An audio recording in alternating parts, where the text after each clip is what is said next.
The shovel strikes earth with a dull thud. Victoria Sterling pauses, wiping sweat from her forehead despite the cool October air. The garden behind her Thornhill estate sprawls in elegant disarray, waiting for the landscape architects she hired last month. But tonight she works alone.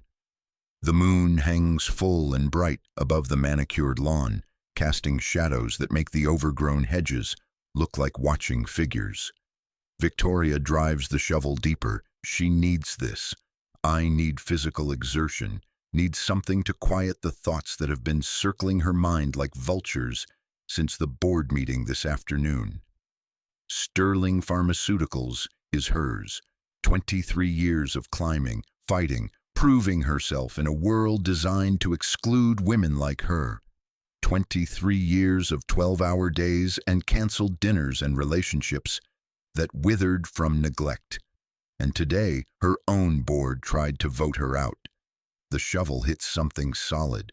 Victoria frowns. This section of the property has been untouched for years, deliberately left wild after her mother passed away. Mother had loved the wildflowers here, the uncontrolled beauty of it. Victoria had promised to leave it alone.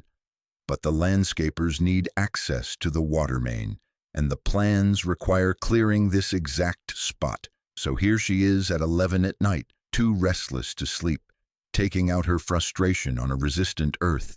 She scrapes away more soil. The obstruction is large, maybe 3 feet across.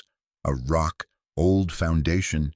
Victoria drops to her knees, using her hands now, pulling away handfuls of dirt. Her fingers brush fabric. Victoria jerks back. Her heart hammers against her ribs. Fabric means something was buried here deliberately. She pulls her phone from her pocket, turns on the flashlight, and leans closer. Denim, blue denim, dirt-stained and weathered. And beneath it, something that makes her blood turn to ice. A hand.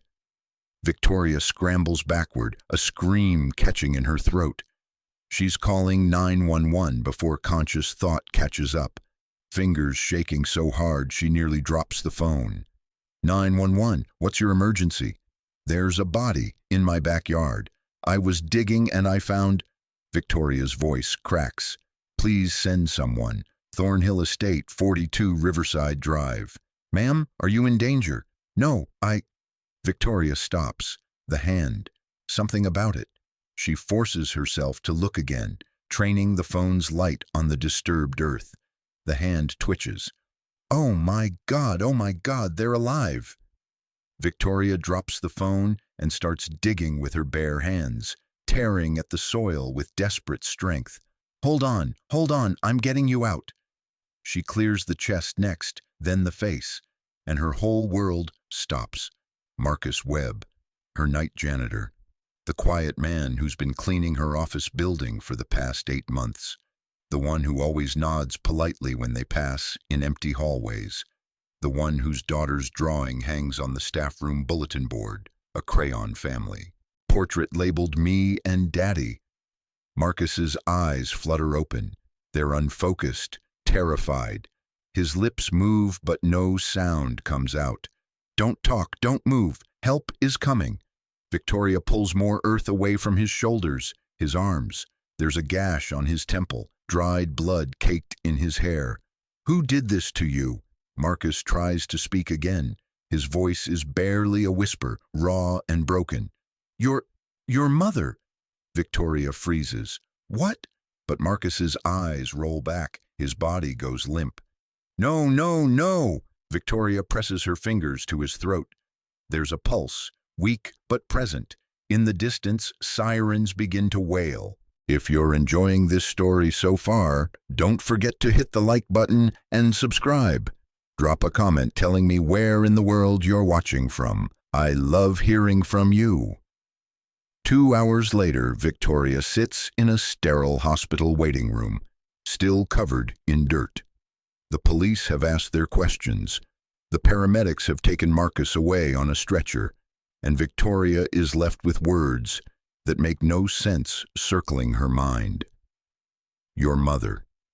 Margaret Sterling died 4 years ago. Breast cancer, stage 4, same disease that took Victoria's father when Victoria was 12. The grief had been profound but expected. Mother was 76, had lived a full life, had been ready to go. There's no connection between her mother and Marcus Webb. None. It's impossible. Ms. Sterling, a doctor approaches, young, exhausted-looking. I'm Dr. Patel. Mr. Webb is stable. Severe dehydration, mild hypothermia, head trauma. He's lucky you found him when you did. Another few hours and we'd be having a very different conversation. Can I see him? Dr. Patel hesitates. He's sedated, and the police will want to interview him as soon as he's coherent. I understand, but I'm the one who found him. I need to know he's okay. Something in Victoria's voice must convince him. Dr. Patel nods. 5 minutes, room 214. Marcus looks small in the hospital bed, dwarfed by machines and monitors. IV lines snake into his arms. The cut on his head has been cleaned and bandaged. In the harsh, fluorescent light, Victoria can see details she never noticed before. The calluses on his hands from years of hard work, the premature gray in his hair, the worry lines etched around his eyes. He's younger than she thought, maybe 40, 45 at most. Who did this to you? Victoria whispers to the sleeping man. And what does my mother have to do with it? A sound from the doorway makes her turn. A small girl stands there, maybe 8 years old, drowning in an oversized hoodie. Her eyes are red from crying. Behind her, a woman in her 60s with kind eyes and tired shoulders keeps a protective hand on the girl's back. Excuse me, the woman says softly. Are you Ms. Sterling? Victoria nods.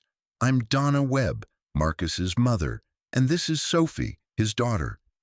Donna's voice wavers. The hospital called me. They said you saved his life. Sophie doesn't wait for introductions. She rushes past Victoria to her father's bedside, small hands gripping the bed rail. Daddy, Daddy, wake up. He's sleeping, sweetheart, Victoria says gently. But he's safe now. He's going to be okay.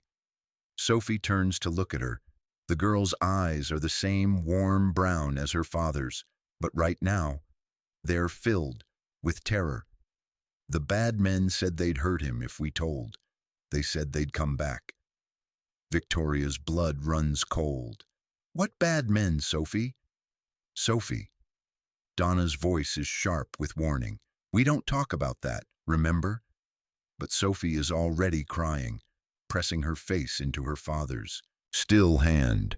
They made Daddy tell them things. About the lady, about where she hid it. That's enough. Donna pulls the girl back gently but firmly. She meets Victoria's gaze, and there's fear there. Real, bone-deep fear. Ms. Sterling, I'm grateful for what you did. Truly, but my son's been through something terrible, and I need to get my granddaughter home. It's late. Wait. Victoria steps forward. What did she mean? What lady? What are they looking for? Donna's jaw tightens. I don't know, and I don't want to know. Whatever this is, it's got nothing to do with us. Marcus is a good man. He works hard, takes care of his daughter. He doesn't deserve this. I know he doesn't. That's why I want to help. You've helped enough by digging him up. Donna's voice is harder now. Please, just leave us alone. She guides Sophie out of the room. The little girl looks back once, her tear-stained face a portrait of misery, before disappearing into the hallway. Victoria stands alone beside Marcus's bed, her mind racing. The bad men, the lady, something hidden, your mother. She pulls out her phone and dials a number she hasn't called in months. Victoria? The voice on the other end is surprised. It's past 1 in the morning. I need you, Daniel. Victoria keeps her voice steady with effort.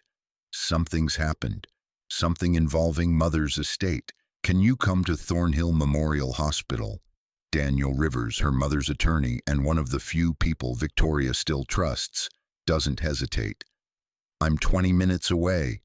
Victoria ends the call and looks down at Marcus. In sleep, the tension has left his face. He looks peaceful, younger, like a man who should be home with his daughter, reading bedtime stories, not lying in a hospital bed after nearly dying in her backyard. "I'm going to find out what happened to you," she whispers. "I promise." Marcus's eyes flutter. For just a moment, they focus on her face. His lips move, forming words she has to lean close to hear. "The journals." She said, "Find the journals."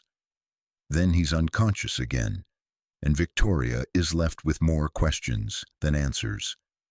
Daniel Rivers arrives precisely 20 minutes later, still in the suit he must have been wearing when Victoria called. At 62, he has the dignified bearing of someone who has practiced law for 40 years and the sharp eyes of someone who has seen every trick in the book. "Start from the beginning," he says, settling into the waiting room chair beside Victoria. She does. The digging, the body, Marcus Webb, the cryptic words about her mother, Sophie's terrified confession about bad men and something hidden. Daniel listens without interrupting, his expression growing more troubled with each sentence. "The journals," he says finally. "Margaret mentioned journals in her will." Victoria's head snaps up. "What?" "She had a codicil added 2 weeks before she died. Very specific. There were certain personal items to be placed in storage, including several journals. She specified they were not to be opened or read by anyone, including you, until 25 years after her death." 25 years? That's insane. Why? She didn't say, and I didn't push. Your mother was of sound mind, and she had the right to control her own property, even posthumously. Victoria's mind races. Where are these journals now? In a secure storage facility. I have the key in my office safe. I need to see them. Daniel shakes his head. Victoria, your mother's instructions were explicit. Someone buried my janitor alive in my backyard, Daniel. Someone tortured him for information about my mother. Whatever is in those journals, people are willing to kill for it. Then we go to the police. And tell them what? That my dead mother's diaries might explain why someone tried to murder her former employee? Victoria stands, pacing the small waiting room.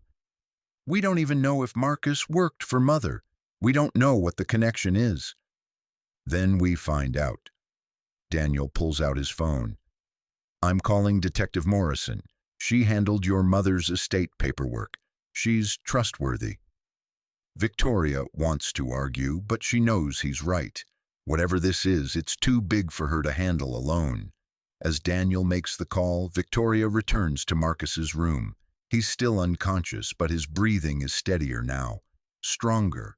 On the chair beside his bed, someone has left Sophie's backpack. Victoria shouldn't look. She knows she shouldn't, but she finds herself unzipping it anyway. School books, a math homework sheet with gold stars, a lunchbox shaped like a unicorn, and at the bottom, wrapped in a child's careful drawing, a photograph.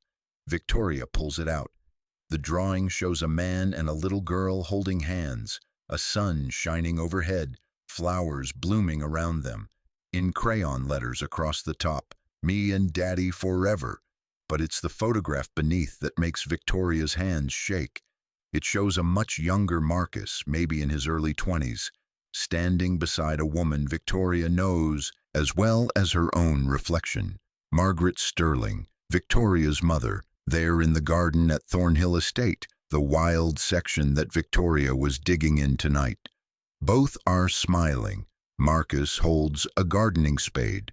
Mother's hands are covered in soil. On the back, in her mother's distinctive handwriting, Marcus, age 22, first day as head groundskeeper, September 1998.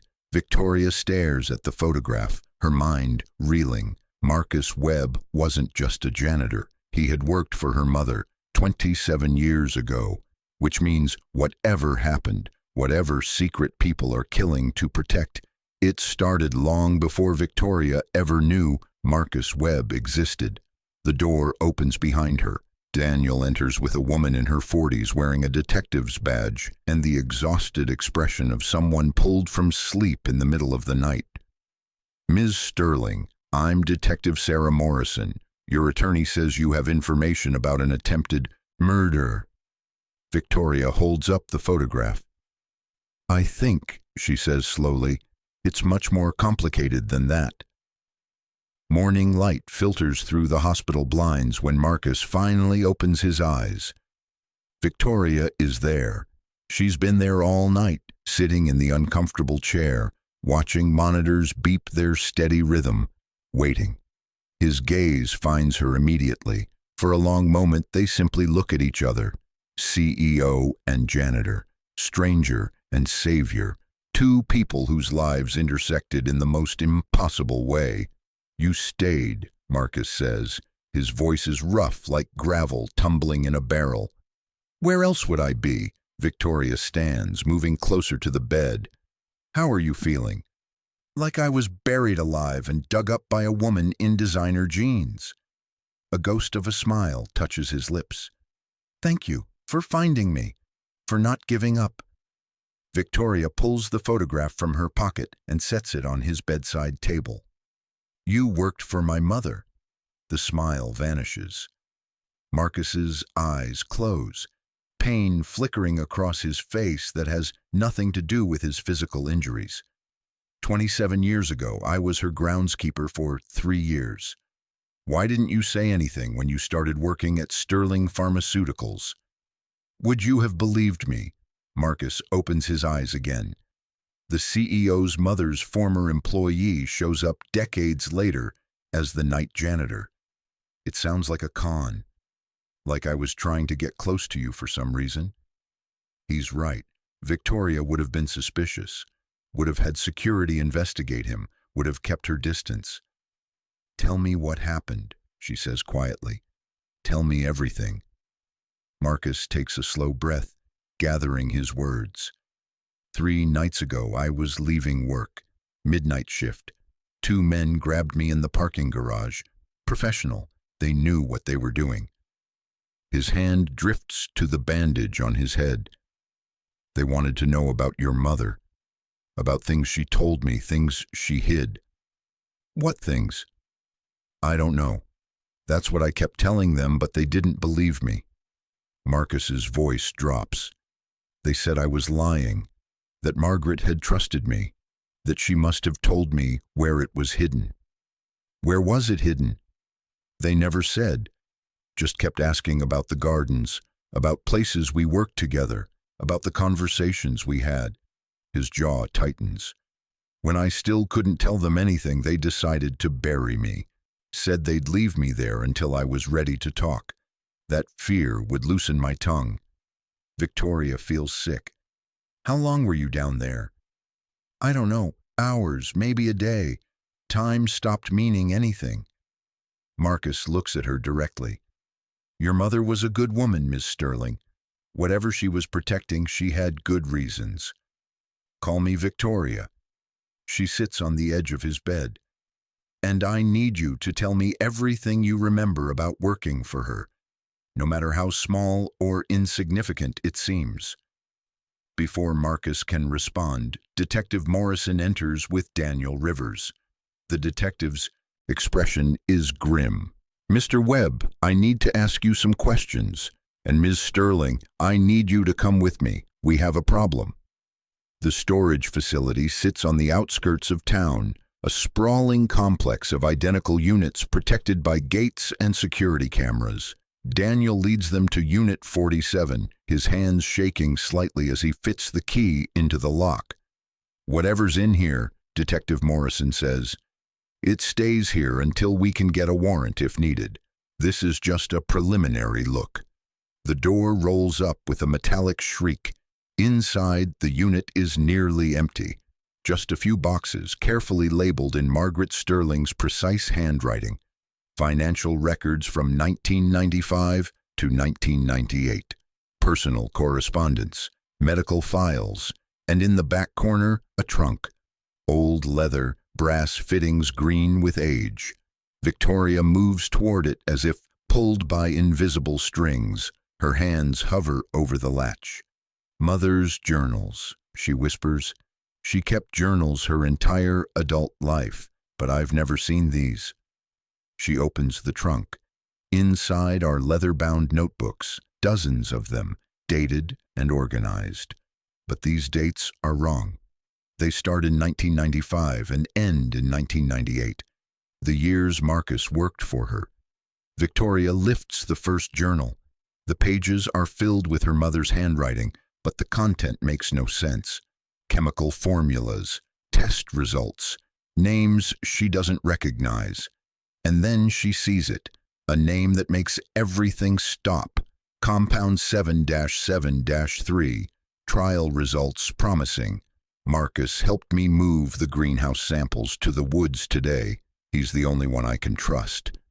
Victoria looks up at Daniel. What was Mother working on in 1995? Daniel's face has gone pale. "I don't know. She never discussed her work with me." But Detective Morrison is already on her phone, her voice urgent. "I need everything you can find on Margaret Sterling's research projects between 1995 and 1998. Medical databases, patent filings, everything." Victoria keeps reading, flipping through pages faster now. The entries become more frantic, more desperate. They know. "Raymond knows what I've discovered. He's threatening to destroy the research, to bury it. Says the pharmaceutical industry will never let it see the light of day. I've hidden the samples. Only Marcus knows where. I've made him promise to never tell anyone, not even Victoria. Especially not Victoria. She's still so young. This burden shouldn't be hers. If something happens to me, if they silence me, the truth is in the garden, where the wildflowers grow." Victoria's hands are shaking so hard, she nearly drops the journal. She looks at Detective Morrison. "Raymond Sterling, my uncle, my father's brother." The words feel like glass in her throat. He's been on Sterling Pharmaceuticals' board of directors for 30 years. The pieces are falling into place now. The board meeting where they tried to remove her. Raymond had led the charge, saying she was too emotional, too reckless, that the company needed steady leadership. Her phone rings. The hospital. Victoria answers with dread pooling in her stomach. "Ms. Sterling?" The nurse's voice is panicked. "It's Mr. Webb. 2 men came to his room. They took him. Security tried to stop them, but they had guns. We've called the police, but—" Victoria is already running.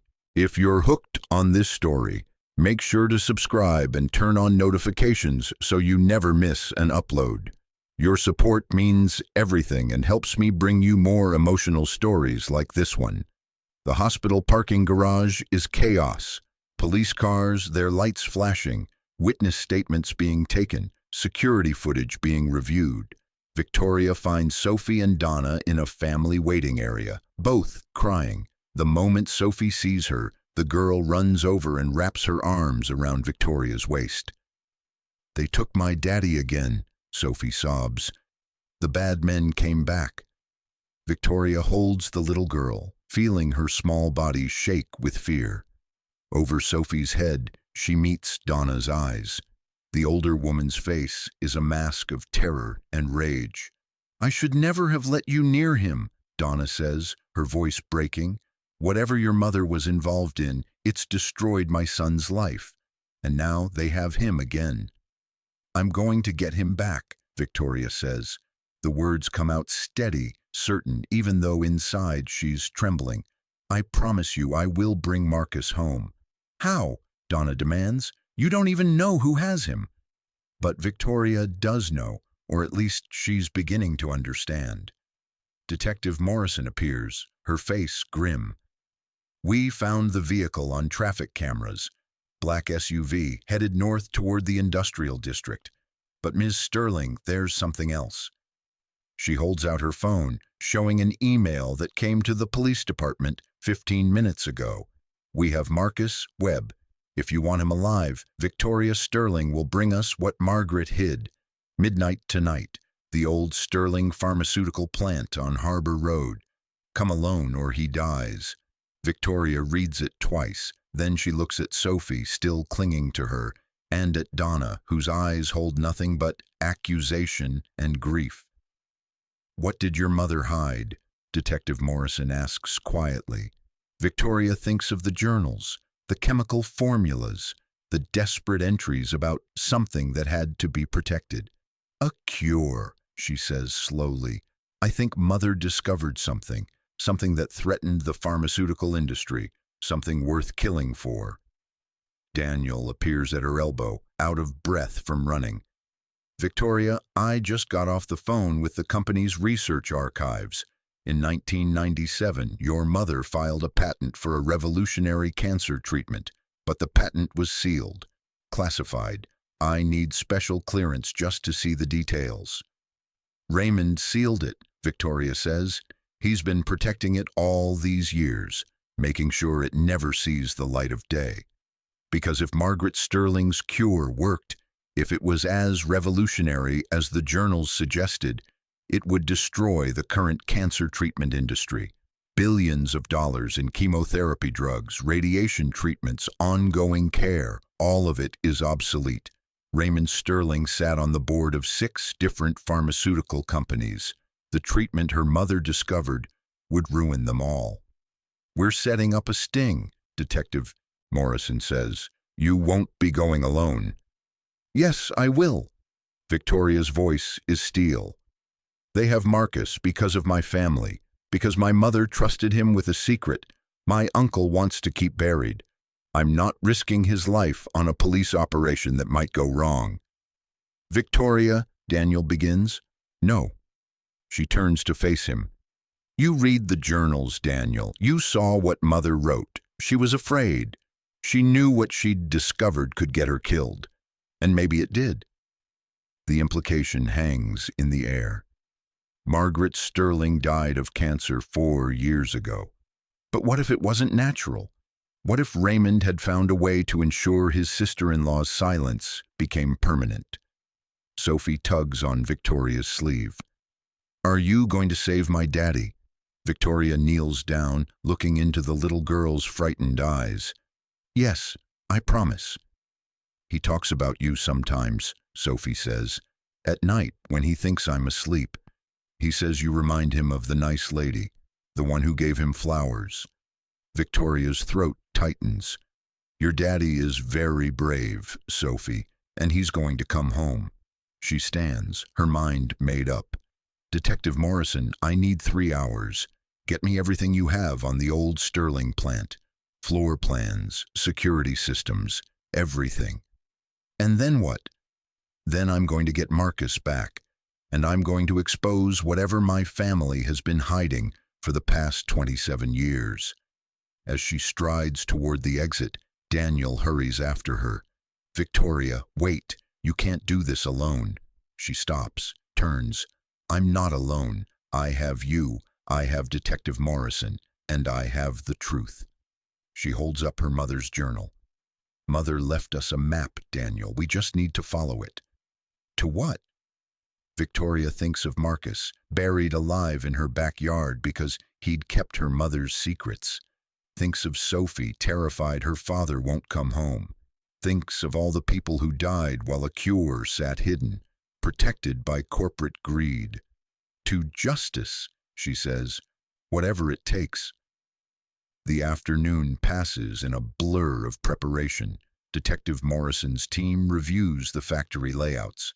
Daniel pulls building permits and ownership records, and Victoria studies her mother's journals, searching for clues about where the actual samples might be hidden, where the wildflowers grow, the wild section of the Thornhill estate garden, the place Victoria had promised to leave untouched, the place where she'd been digging when she found Marcus. We need to go back, she tells Daniel, to the garden. Before I meet them tonight, I need to know what I'm trading for Marcus's life. They return to Thornhill as the sun begins its descent. The garden looks different in daylight, less mysterious, more merely overgrown. The hole where Victoria found Marcus has been taped off by police, a dark wound in the earth. Victoria walks through the wildflowers, her mother's journal in hand, trying to see what Margaret saw, trying to understand. She wrote about a greenhouse, Victoria says, but there's no greenhouse here. There never has been. Daniel stands at the edge of the wild section, looking at the old estate house. Victoria, when was this wing added? He points to the eastern section of the mansion. That's not a new wing. That's the original construction. No. Daniel moves closer, studying the foundation.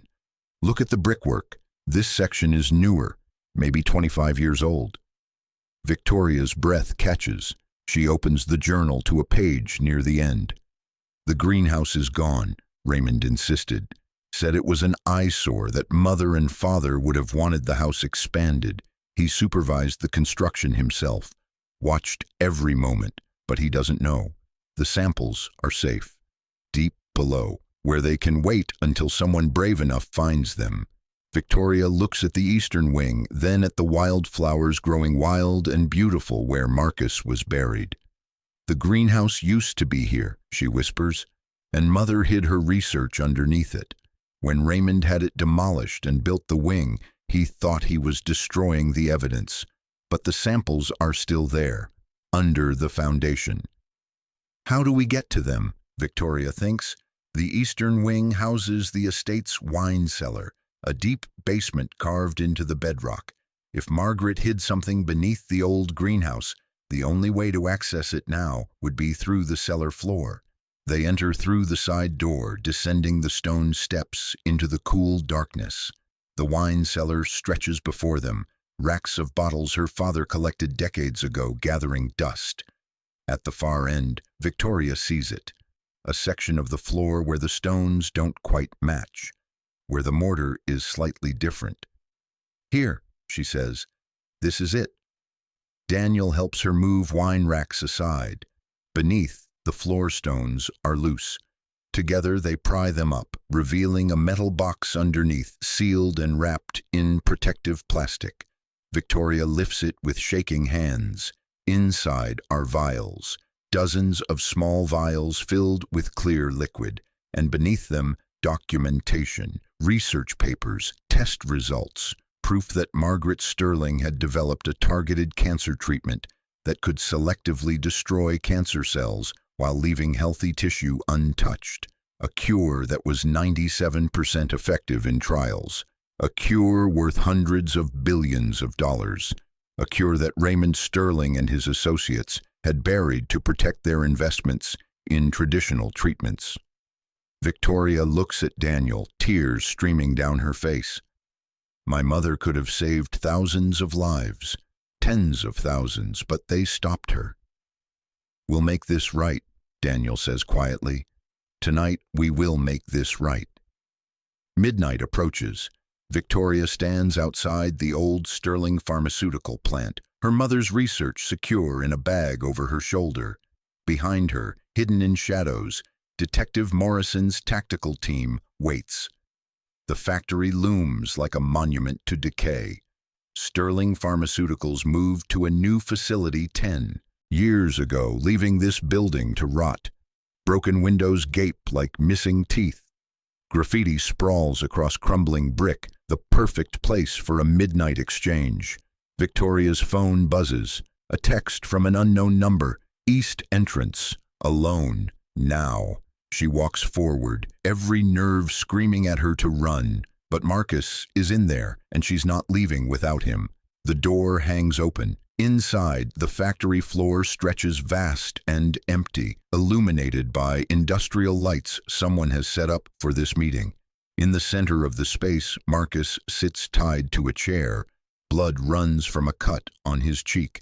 His eyes find hers across the distance, and she sees relief and terror warring in his expression. Behind him stands Raymond Sterling. At 70, he's still imposing. White hair, expensive suit, the bearing of a man accustomed to control. Victoria, his voice echoes in the empty space. I had hoped it wouldn't come to this. Let him go. Victoria's voice doesn't waver. This is between our family. He has nothing to do with it. He has everything to do with it. Raymond gestures to Marcus. Your mother was brilliant but foolish. She told this groundskeeper things she should have taken to her grave. For 27 years, I thought she'd destroyed the research, that she'd given up on her dangerous dreams. Until you learned she'd hidden it instead.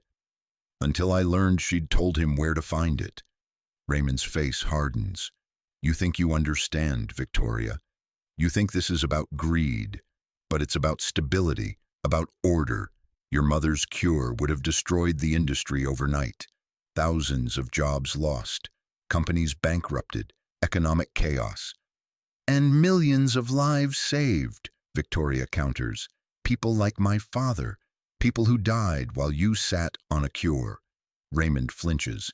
Your father's death wasn't what? Preventable?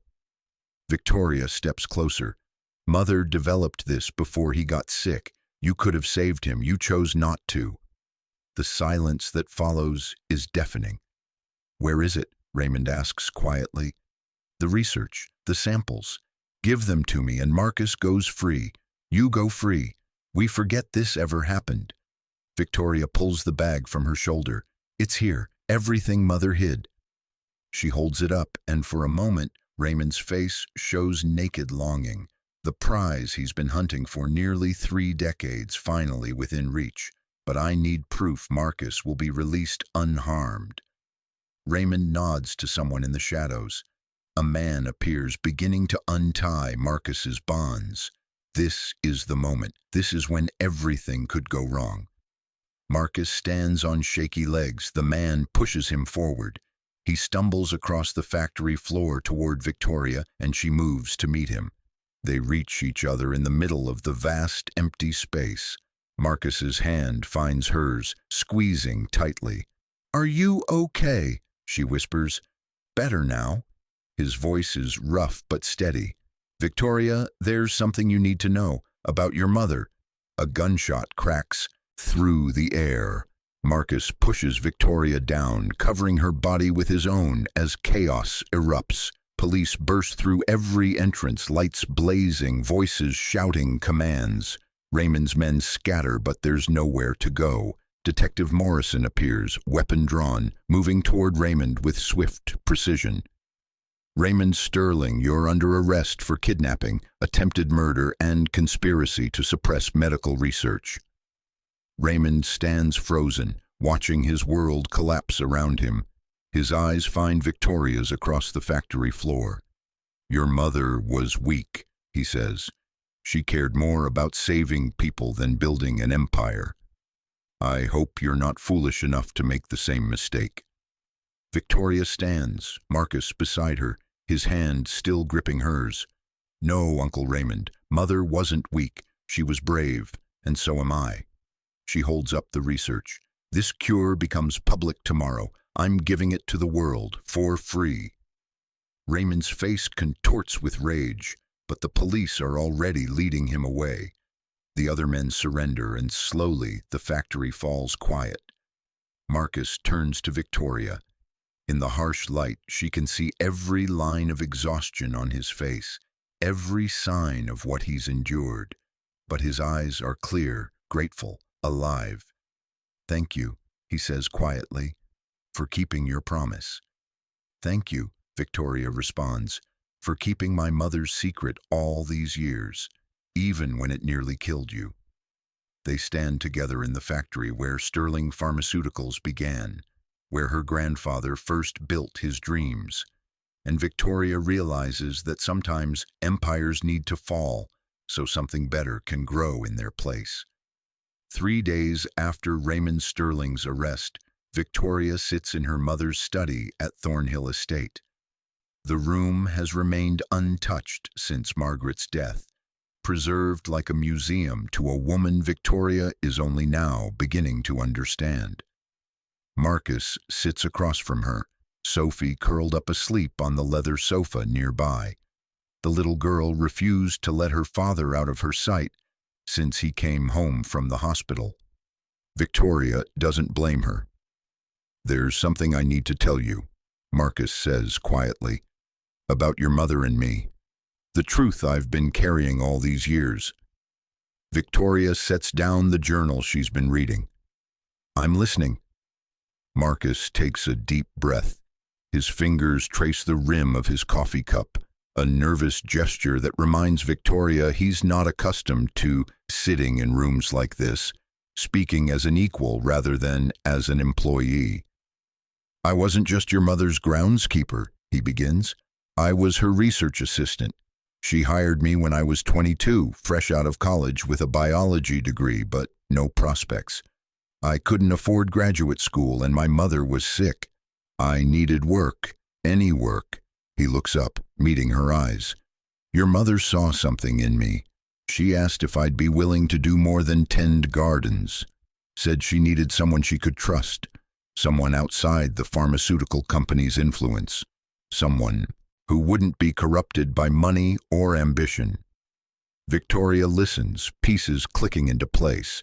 The chemical formulas in the journals, the detailed notes about trial results. Marcus hadn't just moved samples, he'd helped create them. "We worked in secret for 3 years, Marcus continues, in the greenhouse late at night after everyone else had gone home. Your mother was brilliant, Victoria. She understood cellular biology in ways that were decades ahead of her time. The cure she developed, it wasn't just effective, it was elegant, beautiful even in its simplicity. Why didn't she publish? Why hide it? She tried." Pain flashes across Marcus's face. "In 1997, she presented the preliminary results to the company board, to your Uncle Raymond and the other executives. She thought they'd be excited, that they'd want to bring hope to millions of suffering people. But they weren't excited. They were terrified, Raymond especially. He sat on the boards of 6 pharmaceutical companies that made billions from traditional cancer treatments. Your mother's cure would make all of it obsolete overnight. Chemotherapy drugs, radiation equipment, long-term care facilities, all of it worthless." Marcus's hands tighten around his cup. Raymond threatened her, said if she pursued the research, he'd destroy her reputation, make her look like a fraud, ensure she never works in medicine again. And then he made an even darker threat. Victoria's blood runs cold. "What threat?" "He said accidents happen, that even brilliant scientists sometimes make fatal mistakes in their labs, that your mother should think carefully about whether her research was worth dying for." The room falls silent except for Sophie's soft breathing. Victoria thinks of her mother, alone in this study, facing an impossible choice: save millions of lives and risk her own, or bury her discovery and live with the weight of that decision forever. "She chose to hide it," Victoria says softly, "to protect herself, to stay alive for me." "No." Marcus shakes his head. "She chose to hide it to protect the research until the time was right. Your mother knew Raymond would try to destroy the samples if she went public, so she created a plan. She would wait until you were grown, until you were strong enough and powerful enough to face Raymond on equal ground. Then she would give you the truth." He reaches into his jacket and pulls out an envelope, yellowed with age. "She gave me this the day she fired me. Said she had to let me go to protect me, that Raymond was watching everyone close to her. She made me promise to keep her secret until you were ready, and she asked me to give you this when the time came." Victoria takes the envelope with trembling hands, her mother's handwriting on the front. "For Victoria, when she's ready to be brave." Inside is a letter, dated 3 weeks before Margaret died. "My dearest Victoria, if you're reading this, then Marcus has kept his promise, and you've found what I've hidden all these years.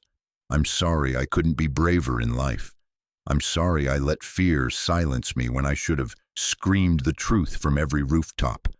But I was afraid of Raymond, afraid of losing you, afraid I wasn't strong enough to fight the whole corrupt system alone. But you, my darling girl, You are stronger than I ever was. You have your father's courage and my stubbornness. You are everything I hoped you would become. The cure I discovered belongs to the world, not to Sterling Pharmaceuticals, not to any company that would lock it away to protect profits. Give it freely. Save the lives I couldn't save. Be the hero I was too frightened to be. Marcus Webb is a good man. I trust him with my greatest secret, and I trust him with you. He sacrificed his career, his future, to protect this research. Please take care of him. He deserves so much more than the world has given him. I love you. I'm proud of you. And I know you'll do what's right, even when it's hard, even when it costs you everything. With all my love, Mom Victoria reads the letter 3 times, tears streaming down her face. She looks up at Marcus, seeing him clearly for perhaps the first time. Not as the janitor, not as the groundskeeper, but as the man her mother trusted with her most precious legacy. She loved you, Victoria says, not romantically, but as a family, as the son she never had. Marcus nods, his own eyes wet.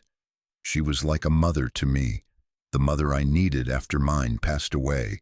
She believed in me when no one else did, gave me purpose, hope, and then she asked me to walk away, and I did, because I loved her enough to let her go. Why did you come back? Why take a job at Sterling Pharmaceuticals after all these years? Sophie. Marcus glances at his sleeping daughter. She's 8 now, the same age your mother was when she first fell in love with science. And Sophie, she's brilliant. She could be a doctor, a researcher, anything she wants. But I'm a janitor, Victoria. I work nights and barely make enough to cover rent.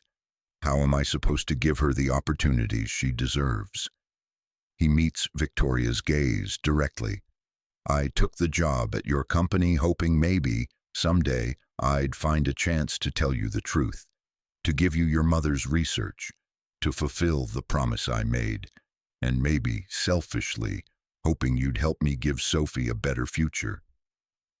Victoria stands and walks to the window, looking out at the wild garden where her mother hid her greatest work. She thinks about everything she's learned, about Raymond's betrayal, about her mother's fear and courage, about Marcus, who sacrificed everything and asked for nothing in return. She thinks about what it means to be CEO of Sterling Pharmaceuticals now, to carry her family's name while dismantling the corruption that name has protected. I'm resigning, she says quietly. Marcus sits up straight. What? As CEO of Sterling Pharmaceuticals, I'm stepping down. Victoria turns to face him. I'm going to release Mother's research publicly, make it open source so any laboratory anywhere in the world can manufacture the treatment. But I can't do that and remain with the company. The board will fight me. They'll tie me up in lawsuits for decades. Victoria, you've worked your whole life to get where you are. I've worked my whole life to build something I thought mattered. Victoria's voice is steady, certain. But what matters is making sure no one else dies, waiting for a cure that already exists. What matters is being brave enough to do what Mother couldn't. She walks back to Marcus, kneeling in front of his chair so they're eye to eye. I want you to help me, not as my employee, as my partner. Mother trained you. You understand science. Together we can set up a foundation, make sure the cure is distributed fairly, make sure it reaches people who need it most. I'm not qualified to. You're the most qualified person in the world. You helped create it. You protected it for 27 years. You nearly died for it. Victoria takes his hands in hers. Marcus, Mother asked me to take care of you, but I think she knew something I'm only now realizing, that I need you too, that we need each other. On the sofa, Sophie stirs. She opens her eyes, looking at her father and Victoria kneeling together, hands clasped. Are you going to work with my daddy? Sophie asks sleepily. Victoria smiles. Yes, sweetheart, if he'll let me. Good, Sophie yawns. Daddy needs a friend. He's been lonely for a really long time. Marcus laughs, but there are tears in his eyes. Out of the mouths of babes. Over the next month, Victoria's world transforms. She resigns from Sterling Pharmaceuticals in a press conference that sends shockwaves through the business community. She announces the formation of the Margaret Sterling Foundation, dedicated to making her mother's cancer cure available worldwide at no cost. The pharmaceutical industry erupts in fury. Lawsuits are threatened. Other board members try to block her, but Victoria has something they don't: the truth and the world's attention. News of the cure spreads like wildfire. Cancer patients around the globe demand access. Governments pressure pharmaceutical companies to cooperate. And slowly, inevitably, the dam breaks. Within 6 weeks, the first patients begin treatment with Margaret Sterling's cure. Within 3 months, the success rate matches the original trials, 97% effective with minimal side effects. Victoria watches it all from the Foundation's modest offices in downtown Portland. No corner suite, no executive privileges, just a desk, a purpose, and Marcus working beside her, helping coordinate with laboratories and hospitals worldwide. Sophie visits after school, doing homework at the conference table, while her father and Victoria plan the next phase of distribution. The little girl has become something of a mascot for the foundation, her bright smile appearing in promotional materials reminding everyone why this work matters. One evening, long after Sophie has gone home with Donna, Victoria and Marcus remain in the office, reviewing trial results from a hospital in Tokyo. "We did it," Marcus says softly. "Your mother's dream, it's real, it's happening." "We did it," Victoria corrects. "None of this would be possible without you."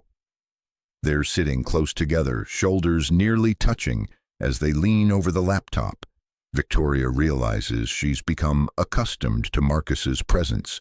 The quiet competence, the gentle humor, the way he makes her feel grounded when the pressure threatens to overwhelm her. "Can I ask you something?" Marcus says. "Anything." "Do you regret it? Giving up Sterling Pharmaceuticals? Everything you built?" Victoria thinks about the question carefully. She's not CEO anymore. She's not a billionaire. The estate had to be sold to fund the foundation's initial operations. She lives in a modest apartment now, drives a used car, shops at regular grocery stores instead of having everything delivered. Her life is smaller in measurable ways, but it feels bigger, fuller, like she's finally living instead of just existing. "I don't regret it," she says. "I regret the years I spent believing success meant climbing higher, when it actually meant digging deeper, finding what really matters." Marcus looks at her and something shifts in his expression, something warm and uncertain and full of possibility. "Victoria, He stops, seeming to gather courage. "I need to tell you something, and if it changes things between us, I understand, but I can't keep pretending I don't feel it." Her heart begins to race. "Feel what?" "I care about you, more than I should, more than just partners working together." He takes her hand carefully, as if she might pull away. "You're brilliant and brave and kinder than you give yourself credit for. And somewhere between getting buried alive and building this foundation, I fell for you." Victoria stares at him, her mind spinning.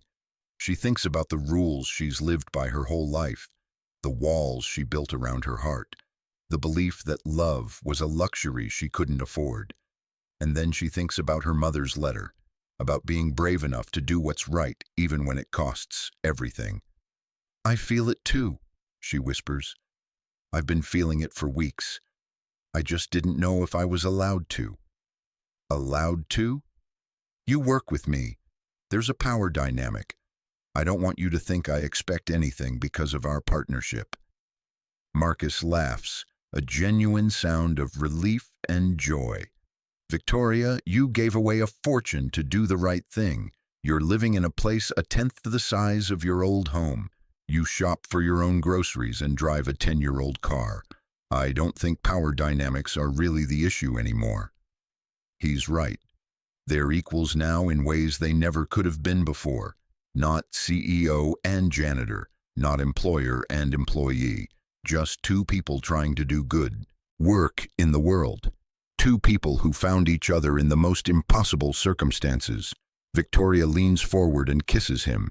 It's gentle, tentative, full of questions. But when Marcus kisses her back, the answers come.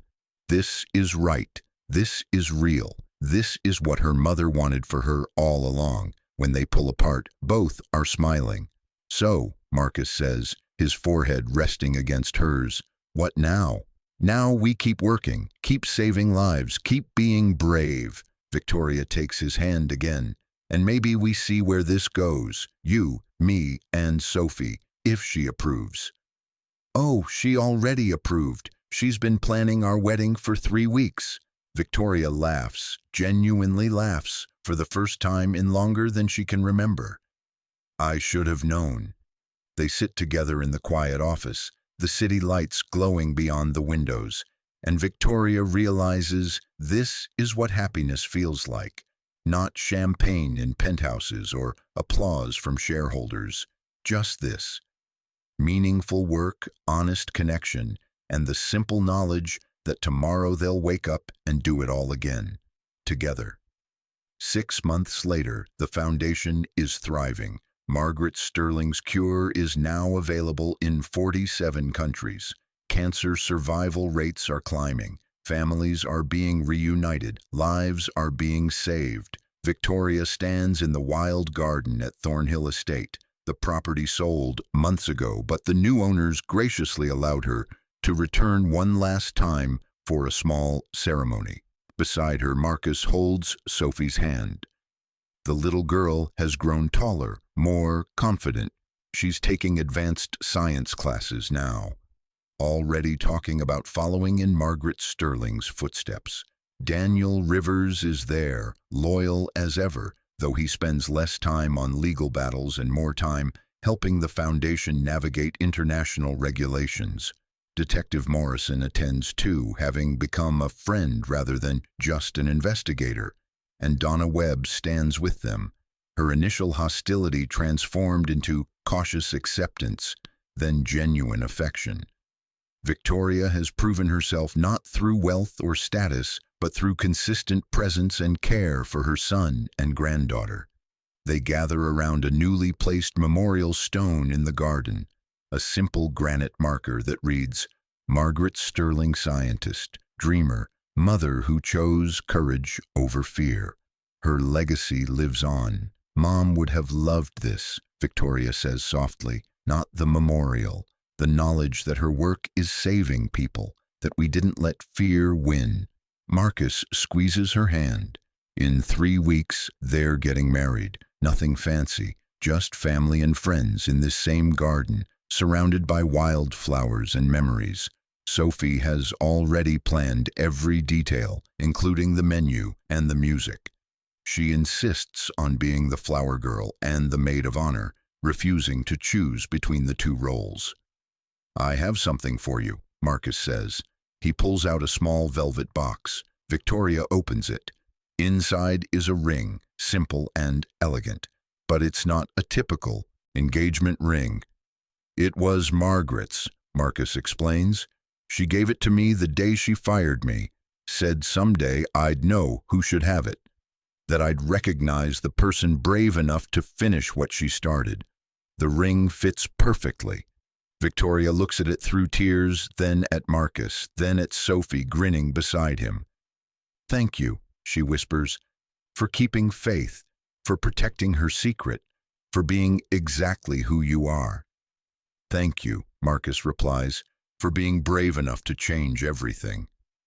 They stand together in the garden where it all began, where Margaret Sterling planted her dreams alongside wildflowers, where Marcus nearly died protecting a secret, where Victoria dug up both a buried man and her own dormant courage. The wildflowers are blooming, just as Margaret planned, beautiful and untamed and absolutely alive. just like the legacy she left behind. 2 years later, the Margaret Sterling Foundation has grown beyond anyone's expectations. The cancer cure is now accessible in every developed nation and increasingly available in developing countries through partnerships with international health organizations. Victoria and Marcus run the foundation from a comfortable office building that was once a community center. Sophie, now 10, splits her time between school and volunteering at the foundation, telling visitors about the grandmother she never met but whose work she proudly continues. Raymond Sterling is serving 15 years in federal prison for conspiracy, attempted murder, and obstruction of justice. Several other pharmaceutical executives faced charges as well. The industry has been forced to reckon with decades of prioritizing profit over patients. Sterling Pharmaceuticals underwent a complete restructuring. The company now focuses on developing treatments for rare diseases that major pharmaceutical companies ignore. It's smaller, less profitable, but infinitely more ethical. Victoria and Marcus's home is modest, warm, filled with Sophie's artwork and Marcus's music. He's returned to piano, something Victoria discovered he loved but had given up years ago for lack of time and money. Now, evenings often end with Marcus playing while Sophie and Victoria sing along, cheerfully off-key.